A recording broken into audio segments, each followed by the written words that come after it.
காலபுருஷனுடைய 3ஆம் வீடு மிதுனம். புதன் பகவான் ஆட்சி பெறக்கூடிய வீடு. ஜென்மகுரு நல்லதல்ல. ஜென்மகுரு சில பிரச்சனைகளை தருவார், பண சிக்கல்களை தருவார், உடல் ஆரோக்கிய குறைபாடுகளை தருவார், கல்வியில் ஞானத்தில் சில சிக்கல்களை தருவார், வேலையில் தொந்தரவுகளை செய்வார், உங்களுக்கு கை கேட்டது வாய் கேட்டாம செய்வார். இது ஜென்ம குருவுடைய பலன்கள். ஆனால் குரு பகவான் பார்க்கின்ற பார்வைக்கு 10 மடங்கு பலன் அதிகம். அப்ப இருக்கின்ற இடத்துக்கு என்ன பலன் அப்படின்னா, செகண்ட் பிளேஸ்ல அவர் இருக்கிறதுனால பெரிய அளவுல பண பிரச்சனையில இருக்கீங்க, நீங்க கொடுக்கல் வாங்கல்ல பிரச்சனை, ஒரு வங்கி கடன் வாங்கியிருக்கீங்க, இல்ல வேற ஏதாவது பிரைவேட்ல லோன் வாங்கியிருக்கீங்க, அதுல நிறைய பிரச்சனைகள், பணத்தை வாங்கி கொடுக்க முடியல அப்படின்னா இந்த காலகட்டத்தில் அத்தனை கடன்களும் அடைக்கப்படக்கூடிய சூழ்நிலைகள் ஏற்படும். திடீர் அதிர்ஷ்டம், அதாவது திடீர்னு ஒரு பெரிய அளவுல பணம் கிடைக்கிறது, திடீர்னு ஒரு முன்னேற்றம், லைஃப்ல சாதாரணமா இருந்தாலும் மிகப்பெரிய ஆளா மாறுறது, இதெல்லாம் குறுகிய காலகட்டத்தில் நடக்குதுன்னா அது 8 சம்பந்தப்படாம நடக்காது. அப்ப 8ஆம் இடத்துக்கு கூடிய ஆதிக்கங்கள், 8ஆம் இடம், அந்த இடம் சுபகிரக தொடர்பு ஏற்படும் பொழுது இந்த விஷயங்கள் நடக்குது, நல்ல விஷயங்கள் நடக்குது. அந்த சுபகிரகம் தான் குரு. நான் எங்கேயாவது US போகலாம், நான் எங்கேயாவது வெளியில கண்ட்ரி ட்ரை பண்றேன், யூரோப் ட்ரை பண்றேன், இல்ல ஆஸ்திரேலியா ட்ரை பண்றேன், இல்ல லண்டன் ட்ரை பண்றேன், ஏதாவது ஒண்ணு அதை பர்சீவ் பண்றீங்க அப்படின்னா இந்த 50 டேஸ்ல நீங்க என்ன நினைக்கிறீங்களோ அது நடக்கும். அதே மாதிரி உங்களுடைய வீட்டில் யாராவது உடம்பு சரியில்லாம இருக்காங்க, இல்ல உங்களுக்கே ஆரோக்கிய குறைபாடுகள் இருக்குன்னா குருவுடைய பார்வை 8ல் விழும்போது இந்த குறைபாடுகள் நீங்கும். சரி, இதெல்லாம் சொல்லிட்டோம். என் லைஃப்ல வேற சில பிரச்சனைகள் இருக்கு, குடும்ப பிரச்சனைகள் இருக்கு, கணவன் மனைவிக்குள்ள தகராறு இருக்கு, குழந்தைகளை பிரிஞ்சிருக்கேன் அப்படின்னா நிஜமா உங்களுடைய லைஃப்ல இந்த 50 நாளுக்குள்ள பிரிஞ்ச குடும்பம் உங்களோட சேர்ந்துருவாங்க. தொழிலா இருக்கட்டும், உங்களுடைய என்ன விஷயமா இருக்கட்டும், அதாவது ஒரு தொழில தான் என்ன 10ல் குரு பார்க்கிறார் அப்படின்னா பாக்கியஸ்தானத்தை, அதாவது 9ஆம் பார்வையாக பார்க்கிறார் அப்படின்னா எந்த விதமான பிரச்சனைகள் ஆபீஸ்ல இருக்குன்னு வச்சுக்கோங்க, உங்களுக்கும் உங்க சூப்பர்வைசர் பாஸுக்கும் ஆகவே ஆகல. எப்ப பாரு சண்டை, எப்ப பாரு பிரச்சனை, இல்ல அவர் உங்களை கண்டுக்க மாட்டேங்கிறார், நீங்க வேலையை உழைக்கிறீங்க மாடா உழைக்கிறீங்க, இல்ல கம்பெனியை மாத்தணும்னு நினைக்கிறீங்க, புதுசா ஏதாவது ஜாப் தேடலாமான்னு நினைக்கிறீங்க, இல்ல ஜாபெல்லாம் விட்டுடலாம், பிசினஸ் நம்ம ஏதாவது ஸ்டார்ட் பண்ணலாம் அப்படின்னு நினைக்கிறீங்க. இப்படி நீங்க எது நினைச்சாலும் இந்த 50 நாள்ல உங்களோட கேள்விக்கான ஆன்சர் கிடைக்கும், நல்ல ஆன்சர் கிடைக்கும். தொழில பிசினஸ்ல இருக்கக்கூடிய எதிரிகள், பார்ட்னர்ஸுக்கு உங்களுக்கும் இருக்கக்கூடிய மிஸ் அண்டர்ஸ்டாண்டிங், இது எல்லாமே அறவே நீங்கும். அப்ப குருவுடைய பார்வை 6, 8, 10 பார்க்கும்போது விபரீத ராஜயோகம் ஏற்படுகிறது அப்படின்னு சொல்றோம்.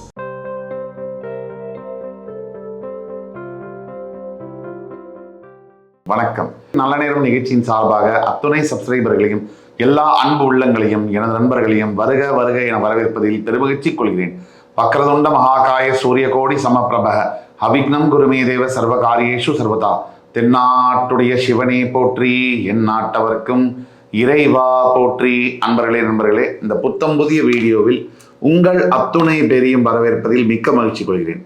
குரு பகவான் அதிசார பயிற்சி பலன்கள் 2025.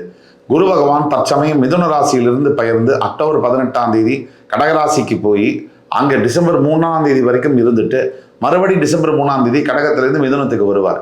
இந்த காலகட்டத்தில் நடக்கிற இந்த நிகழ்வு ரொம்ப முக்கியமானதாக பார்க்கப்படுகிறது. 12 ராசிகளுக்கும் இது எந்த மாதிரியான எஃபெக்டை கொடுக்கும் அப்படின்ற வரிசையில் இன்னைக்கு நம்ம பார்க்க போகிறது மிதுனம். காலபுருஷனுடைய 3ஆம் வீடு மிதுனம். புதன் பகவான் ஆட்சி பெறக்கூடிய வீடு. இங்க ரொம்ப முக்கியமானது மிருகசீரிடம், திருவாதிரை, புனர்பூசம் 3 நட்சத்திரங்கள் வரும். செவ்வாய், ராகு, குரு இவங்களோட நட்சத்திரம் புதனுடைய வீட்டில். இந்த காம்பினேஷன்ல என்ன நடக்கும்? இப்ப குரு ஜென்ம குருவாக, ரொம்ப முக்கியமா நம்ம கவனிக்க வேண்டியது, இது நாள் வரைக்கும் குரு பகவான் மிதுனத்துல தான் இருக்காரு. ஜென்ம குருவா உங்க ராசியிலே இருக்காரு. எப்பவுமே உங்க ராசிக்கு இல்ல, எந்த ராசியாக இருந்தாலும் ஜென்ம குரு நல்லதல்ல. ஜென்ம குரு சில பிரச்சனைகளை தருவார், பண சிக்கல்களை தருவார், உடல் ஆரோக்கிய குறைபாடுகளை தருவார், கல்வியில் ஞானத்தில் சில சிக்கல்களை தருவார், வேலையில் தொந்தரவுகளை செய்வார், உங்களுக்கு கை கேட்டது வாய் கேட்டாம செய்வார். இது ஜென்ம குருவுடைய பலன்கள். ஆனால் அவர் முழு சுப கிரகம் அப்படிங்கிறதுனாலையும் மறைமுகமா செய்வார் இந்த பலன்களை, நேரடியா செய்யலைனாலும். அப்போ மிதுனத்துக்கு ஜென்மகுரு விலகி 50 நாள் உங்களுக்கு ரிலீஃப் கொடுக்குறாருன்னா எவ்வளோ பெரிய விஷயம்.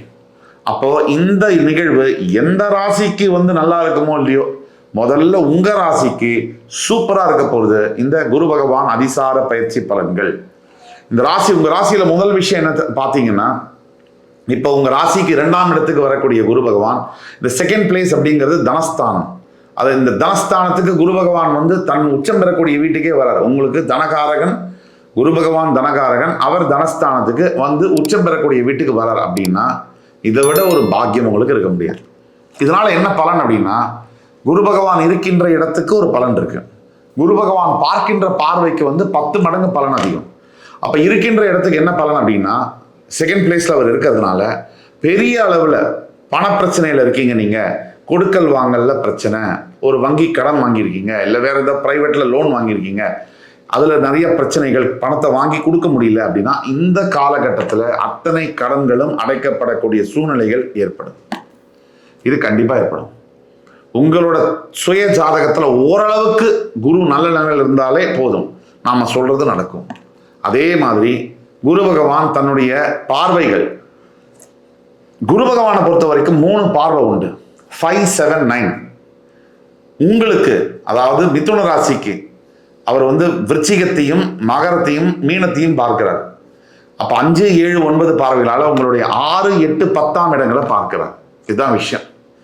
6ஆம் வீட்டை, உங்களுக்கு 6ஆம் வீடு இருக்கு, அந்த 6ஆம் வீட்டை பார்க்கக்கூடிய குரு பகவான், அதாவது தனகாரகன் குரு பகவான் தனஸ்தானத்துல உச்சம் பெற்று இருக்கார். அவர் 6ஆம் வீடுங்கிறது கடனை குறிக்கக்கூடிய இடம். அந்த இடத்த தனகாரகன் உச்சம் பெற்று பார்க்கும் பொழுது கடன்களும் எதிரிகளும் ஒழிவார்கள். இதுநாள் வரை எதிரிகளும் கடன்களும் இருந்தாங்க, இனிமேல் எதிரிகளும் கடன்களும் இருக்க முடியாது. குருவுடைய பார்வைக்கு அந்த பலம் உண்டு. அதே மாதிரி உங்களுடைய 8ஆம் வீடு, இந்த 8ஆம் வீடு மகரம், ரகசியமான இடம். எல்லாத்துக்குமே 8ன்னா ரகசியம்தான். உங்களுக்கு மகரம் வந்து ரகசியமான இடம், திடீர் அதிர்ஷ்டம், அதாவது திடீர்னு ஒரு பெரிய அளவுல பணம் கிடைக்கிறது, திடீர்னு ஒரு முன்னேற்றம், லைஃப்ல வந்து சாதாரணமா இருந்தாலும் மிகப்பெரிய ஆளா மாறுறது, இதெல்லாம் குறுகிய காலகட்டத்தில் நடக்குதுன்னா அது 8 சம்பந்தப்படாம நடக்காது. அப்ப 8ஆம் இடத்துக்கு கூடிய ஆதிக்கங்கள், 8ஆம் இடம், அந்த இடம் வந்து சுபகிரக தொடர்பு ஏற்படும் பொழுது இந்த விஷயங்கள் நடக்குது, நல்ல விஷயங்கள் நடக்குது. அந்த சுபகிரகம் தான் குரு. அப்ப குரு பகவானுடைய பார்வையினால 8ஆம் இடத்துல உங்களுக்கு மிகப்பெரிய அளவில் ஏற்றங்கள் இருக்கும், பெரிய அளவில் ஒரு பெரிய மாற்றங்கள். அதாவது மிதுன ராசியில் இருக்கீங்க, நிறைய பேர் இருக்காங்க, நான் எங்கேயாவது US போகலாம், நான் வந்து எங்கேயாவது வெளியில் கண்ட்ரி ட்ரை பண்ணுறேன், யூரோப் ட்ரை பண்ணுறேன், இல்லை ஆஸ்திரேலியா ட்ரை பண்ணுறேன், இல்லை லண்டன் ட்ரை பண்ணுறேன், ஏதாவது ஒன்று அதை பர்சீவ் பண்ணுறீங்க அப்படின்னா இந்த 50 டேஸில் நீங்கள் என்ன நினைக்கிறீங்களோ அது நடக்கும். அதே மாதிரி ஃபாரினில் வந்து ஆல்ரெடி ஆன்சைட் போகிறீங்க அப்படின்னா அது பெரிய அளவில் சக்ஸஸ்ஃபுல்லாக வரும். அதே மாதிரி உங்களுடைய வீட்டில் யாராவது உடம்பு சரியில்லாமல் இருக்காங்க, இல்லை உங்களுக்கே ஆரோக்கிய குறைபாடுகள் இருக்குன்னா குருவுடைய பார்வை 8ல் விழும்போது இந்த குறைபாடுகள் நீங்கும். சரி, இதெல்லாம் சொல்லிட்டோம். என் லைஃப்பில் வேறு சில பிரச்சனைகள் இருக்குது, குடும்ப பிரச்சனைகள் இருக்குது, கணவன் மனைவிக்குள்ள தகராறு இருக்குது, குழந்தைகளை பிரிஞ்சிருக்கேன் அப்படின்னா நிஜமாக உங்களுடைய லைஃப்பில் இந்த 50 நாளுக்குள்ள பிரிஞ்ச குடும்பம் உங்களோட வந்து சேர்ந்துருவாங்க. அதே மாதிரி 10ஆம் இடத்தை பார்க்கக்கூடிய குரு பகவானால உங்களுடைய தொழிலாக இருக்கட்டும், உங்களுடைய என்ன விஷயமா இருக்கட்டும், அதாவது ஒரு தொழிலில் தான் என்ன 10ல் வந்து குரு பார்க்குறார் அப்படின்னா பாக்கியஸ்தானத்தை, அதாவது 9ஆம் பார்வையாக பார்க்கிறார் அப்படின்னா எந்த விதமான பிரச்சனைகள் ஆஃபீஸில் இருக்குன்னு வச்சுக்கோங்க, உங்களுக்கும் உங்கள் சூப்பர்வைசர் பாஸுக்கும் ஆகவே ஆகலை. எப்போ பாரு சண்டை, எப்போ பாரு பிரச்சனை, இல்லை அவர் வந்து உங்களை கண்டுக்க மாட்டேங்கிறார், நீங்கள் வேலையை உழைக்கிறீங்க மாடாக உழைக்கிறீங்க, இல்லை கம்பெனியை மாற்றணும்னு நினைக்கிறீங்க, புதுசாக ஏதாவது ஜாப் தேடலாமான்னு நினைக்கிறீங்க, இல்லை ஜாபெல்லாம் விட்டுடலாம், பிஸ்னஸ் நம்ம ஏதாவது ஸ்டார்ட் பண்ணலாம் அப்படின்னு நினைக்கிறீங்க. இப்படி நீங்கள் எது நினைச்சாலும் இந்த 50 நாளில் உங்களோட கேள்விக்கான ஆன்சர் வந்து கிடைக்கும், நல்ல ஆன்சர் கிடைக்கும். அதான் அதில் சிறப்பு. உங்களுடைய 10ஆம் வீடு கர்மஸ்தானம், ஜீவனஸ்தானத்தை குரு பகவான் பார்க்கும் பொழுது நீங்கள் நினைச்சே பார்க்க முடியாத சில விஷயங்கள் நடக்கும், நடந்தே தீரும். அப்படி நடக்கிறது தான் உங்களுக்கு ஒரு மிகப்பெரிய பலன்கள். என்ன மாற்றங்கள் கர்மஸ்தானத்தை பார்க்கறதுனால, இதுவரை சும்மா நம்ம ஹலோன்னு சொன்னாலே முறைச்சிட்டு இருந்தவங்க, வேலை செய்கிற இடத்துல தொழில் பண்ணுறது எதிரிகள், தொழிலில் பிஸ்னஸில் இருக்கக்கூடிய எதிரிகள், பார்ட்னர்ஸுக்கு உங்களுக்கும் இருக்கக்கூடிய மிஸ் அண்டர்ஸ்டாண்டிங், இது எல்லாமே அறவே நீங்கும். சரி, இது ஒரு பக்கம் நீங்கட்டும். இதனால வந்து என்ன அப்படின்னா குருவுடைய பார்வைக்கு இருக்கக்கூடிய பலன் வந்து எந்த ஒரு விஷயத்துக்கும் கிடையாது ஜோதிட உலகத்தில். அப்போ குருவுடைய பார்வை 6, 8, 10லாம் பார்க்கும்போது விபரீத ராஜயோகம் ஏற்படுகிறது அப்படின்னு சொல்றோம். 6ஐயும் 8ஐயும் குரு பார்த்தார்னா விபரீத ராஜயோகம், அதாவது எதிர்பார்க்காத ஒரு நிலையில, நம்ம எதிர்பார்க்காத சில விஷயங்கள்ல பெரிய நன்மைகள் நமக்கு ஏதாவது ப்ளஸ் வருது. இப்போ மிதுனம் வந்து தவிச்சிட்டு இருக்கக்கூடிய நிலைமையில தான் இருக்கீங்க. அதாவது உங்களுக்கே தெரியும், நம்ம சொல்ல வேண்டியது அவசியம் இல்லை. ஒவ்வொரு நாளும் ஒவ்வொரு யுகமாக கழிக்கிறீங்க. ஒவ்வொரு விஷயத்தையும் மனசில் போட்டு குழப்பி, இது இப்படி நடக்குமா, இது அப்படி ஆகிடுமா, இது இந்த மாதிரி செய்யலாமா, அப்படி செய்யலாமான்னு யோசித்து உங்கள் மனசை நீங்கள் காயப்படுத்துறது எவ்வளோ அப்படின்னு எனக்கு தெரியும். அதே மாதிரி உங்களுக்கு மனசுக்குள்ளே இருக்கக்கூடிய காயங்கள், இது முன்னாடி நடந்தது, பாஸ்ட் லைஃப்பில் நடந்த விஷயங்கள், அது உங்களை எந்த அளவுக்கு ஹாண்ட் பண்ணுது அப்படிங்கிறது எனக்கு தெரியும். எந்த அளவுக்கு குத்தி கிழிக்குதுன்னு தெரியும். இப்போது ஜென்மகுரு வந்ததுலேருந்து உங்களுக்கு அதை தவிர மெடிக்கல் ப்ராப்ளம், மெடிக்கலுக்கான செலவு இல்லைன்னா எதிர்பாராத ஏதாவது ஒரு செலவு, ஒரு அளவு பணம் வச்சுருக்கீங்க, இந்த மாதம் மேனேஜ் பண்ணிடலான்னு டக்குன்னு பார்த்தீங்கன்னா 25ஆம் தேதி படக்குன்னு ஒரு செலவு வருது. அதை தவிர்க்கவும் முடியல, ஏற்றுக்கவும் முடியல. அப்போ எல்லாமே காசு செலவாயிடுது.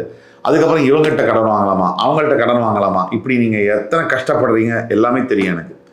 அதே தவிர உங்களுடைய வீட்டில் இருக்கக்கூடிய குடும்ப பிரச்சனைகளில் எவ்வளோ சண்டைகள், எத்தனை கருத்து வேறுபாடுகள், குழந்தைகள் படக்கூடிய அவஸ்தை, இதெல்லாமும் தெரியும். என்னன்னா இதுக்கு ஜென்மகுரு தான் காரணம், முக்கிய காரணம். அந்த ஜென்மகுரு விலகிறதுனால அக்டோபர் 18லேருந்து பெரிய மாற்றங்கள். இதெல்லாம் பொது பலனில் தான் நம்ம சொல்கிறோம். இருந்தாலும் உங்களோட தனிப்பட்ட ஜாதகத்தில் உங்களுக்கு என்ன நடக்கும், லைஃப்பில் எதை எதிர்பார்க்கலாம் அப்படின்னு நீங்கள் நினைக்கும் போது கீழே கொடுக்குள்ள வாட்ஸ்அப் நம்பரில் எங்களை தொடர்பு கொண்டு பேசும்போது உங்களுக்கான ஃபீஸை கட்டி நீங்கள் ஆன்லைன் அப்பாயின்மெண்ட்டை பார்த்தீங்கன்னா உங்களுக்கு நான் துல்லியமாக என்னால் ப்ரெடிக்ட் பண்ணி சொல்ல முடியும். அதனால் உங்களுடைய காலுக்காக நான் காத்துட்ருக்கேன். பரிகாரம்னு வரும்போது மிதுன ராசி அன்பர்களுக்கு மிக முக்கியமான பரிகாரம் என்ன அப்படின்னு பார்க்கும்போது கண்டிப்பாக குரு பகவானுடைய மந்திரங்கள் தான்.